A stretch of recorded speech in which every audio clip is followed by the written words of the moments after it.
ওকে তো আমি চিনাইছি, but or family থেকে অবজেকশন ছিল আর কি, হুদা অবজেকশন, যেগুলোর কোনো ভিত্তি নাই।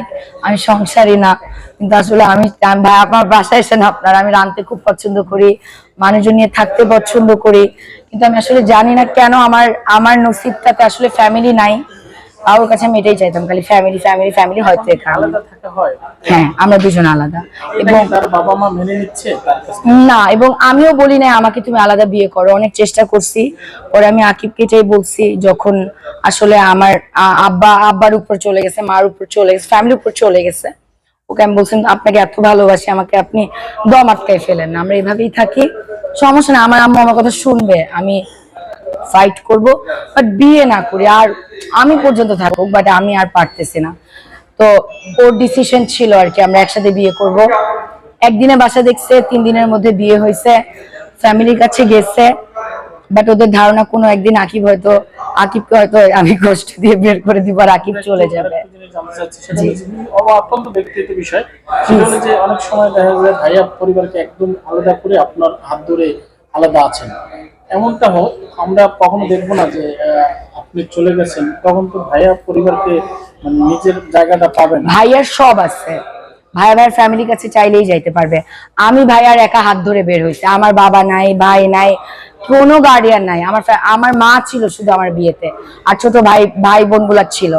আমি ওর হাত ধরে বের হয়েছি, আর আমি জানি এই হাত এমনই শক্ত যে আমি বের হইতে পারছি।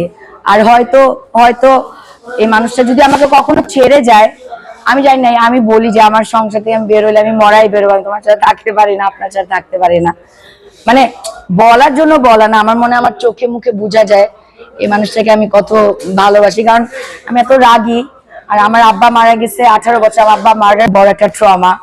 এরপর থেকে আসলে অনেক কারণে আমি অনেক অ্যাগ্রেসিভ হয়ে গেছি, রাগী হয়ে গেছি, অনেক বকাঝকা করে, এই যে দেখেন উল্টা পাল্টা করে, আমার বাসার কোনো কাছের জিনিস ঠিক নাই, কিন্তু এই মানুষটা আসলে কিনতে গেলে বলে কম দামি দেন, আরো আপনার আপুর জন্য আবার আসবো আর কি, এরকম ধরনের একটা মানুষ। আমার মনে হয় আল্লাহ আমাকে এত দিক থেকে ঠকাইছে, এত দিক থেকে বঞ্চিত করছে, মনে হয় না আমার ভালোবাসার মানুষটাকে আল্লাহ বঞ্চিত করবে। বাট যদি আল্লাহ নিয়ে যায়, তো আল্লাহর ডিসিশন, এর উপরে কোনো কথা নাই, কিন্তু আমার বিশ্বাস আর কি এই মানুষটা আমার ঠকাবে না কখনো। আচ্ছা, ভালোবাসা দিবসে আসলে আমরা যদি জানি যে ভালোবাসার মানুষকে নিয়ে অনেক পরিকল্পনা থাকে, আর মাত্র কয়েকটা দিন বাকি, এরকম কোনো আছে কিনা যে হ্যাঁ, তুমি আমাকে একটু তোমার ফ্যামিলি দিয়ে দাও, আমাকে তুমি বাবা দাও, তাইলেই হবে, আর কিছুই লাগবে না।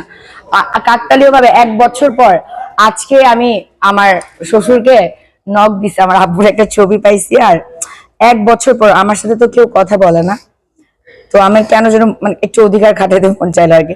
আল্লাহ, পরে দেখি দুইজনই একদমই দেখতে একই রকম, দুইজনের লাগে একই রকম। ও আচ্ছা, চলে গেছে।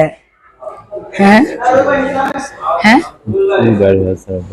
সমস্যা নাই, এই যে আমার শ্বশুর আর আমার আব্বা।